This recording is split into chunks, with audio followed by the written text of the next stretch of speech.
Have you ever noticed that one person who seems to be completely invisible on social media? Maybe it's a friend, maybe it's a family member, maybe it's someone you went to school with years ago. You search for them online and find almost nothing. No Instagram photos, no Facebook updates, no TikTok videos, no daily stories showing what they ate for lunch or where they went on vacation. It's almost strange in today's world. And when you ask them why they never post, their answer is usually simple. I just don't feel the need. It's not really my thing. I prefer to keep my life private. Most people accept that answer and move on.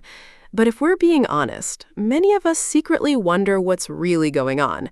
Are they hiding something? Are they extremely introverted? Are they unhappy? Or have they discovered something that the rest of us haven't figured out yet? Because the truth is, people who rarely post online are often operating from a completely different mindset than most of society, and once you understand the psychology behind it, you may start questioning your own relationship with social media. Before we talk about the people who don't post, let's first understand why most people do. Most of us like to believe that we post online simply to share memories, stay connected with friends, or document important moments. And while those reasons are partly true, psychology suggests there's usually something deeper happening beneath the surface. Researchers have found that one of the biggest motivations behind social media activity is something called impression management. In simple terms, it means we naturally want to influence how other people see us.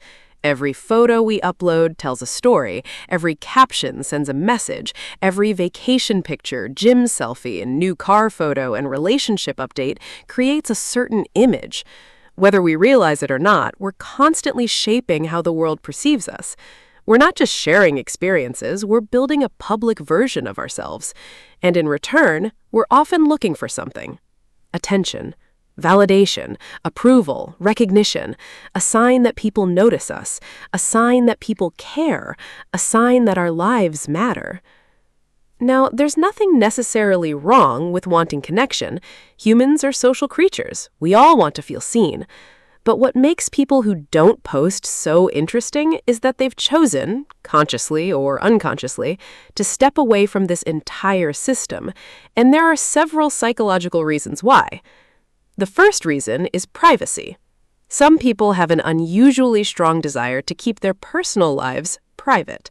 For them, posting online doesn't feel like sharing, it feels like exposing. Imagine inviting hundreds of people into your living room every time something meaningful happens in your life. For some individuals, that's exactly what social media feels like. They don't see their private experiences as content, they see them as moments meant to be lived. When they travel somewhere beautiful, they enjoy it. When they celebrate a milestone, they celebrate it. They don't immediately think about finding the perfect angle, editing the picture, writing a caption, and waiting for reactions. The memory itself is enough. And perhaps that's why they often seem more present than everyone else.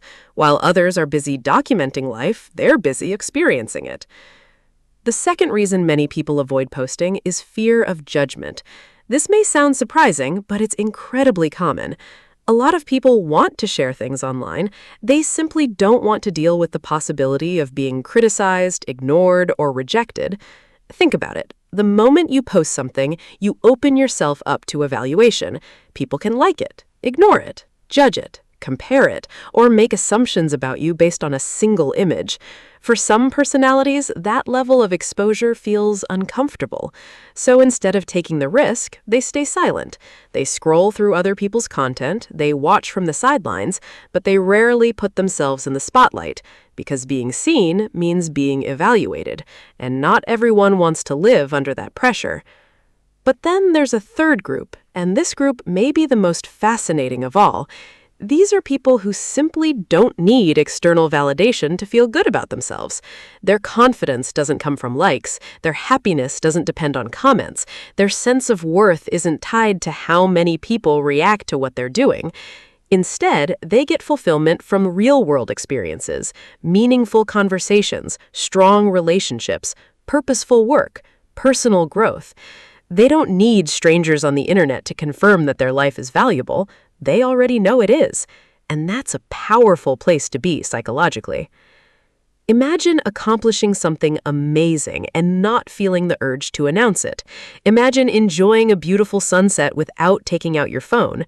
Imagine achieving a goal and feeling satisfied even if nobody else knows about it. That's the mindset many non-posters live with every day. And according to research, there may actually be benefits to living this way. Multiple studies have found connections between excessive social media use and increased feelings of anxiety, loneliness, depression, and social comparison. The reason is simple. Social media often shows us the highlight reels of other people's lives. We compare our ordinary moments to their carefully selected best moments, and that's a comparison nobody can win. When you're constantly exposed to pictures of success, luxury, beauty, and achievement, it's easy to feel like you're falling behind, even when you're doing perfectly fine. People who spend less time posting and scrolling often escape much of this trap. They're not constantly measuring their lives against everyone else's. They're not obsessing over engagement numbers. They're not checking notifications every few minutes. And as a result, they may experience greater peace of mind than they realize. Now, this doesn't mean social media is bad. Social media can be incredibly useful. It helps us stay connected. It helps us learn new things. It helps us share ideas and build communities. The issue isn't the technology itself. The issue is when we become dependent on it for our self-worth.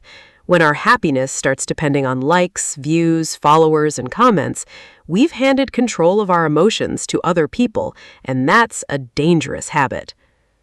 Perhaps the biggest lesson we can learn from people who don't post is that not every meaningful moment needs an audience. Not every achievement needs an announcement. Not every memory needs a photograph. Some experiences become more valuable simply because they're yours alone. In a world where almost everything is shared, documented, and uploaded, choosing to keep certain parts of your life private has become surprisingly rare, and sometimes that privacy can be a form of freedom. Freedom from comparison, freedom from judgment, freedom from the constant pressure to perform. So the next time you meet someone who rarely posts online, don't assume they're boring, antisocial, or disconnected. They may simply have a different relationship with attention. They may have discovered that living a fulfilling life is more important than displaying one, and perhaps that's something many of us could learn from. If you enjoyed this video, take a moment to think about someone in your life who almost never posts on social media. Do they fit any of these psychological patterns? Share this video with them and see what they think. And if you enjoy learning about human behavior, psychology, and the hidden truths behind everyday life, make sure you subscribe to the channel and turn on notifications. Every week, we explore fascinating insights that can help you better understand yourself, other people, and the world around you. Thanks for watching, and I'll see you in the next video.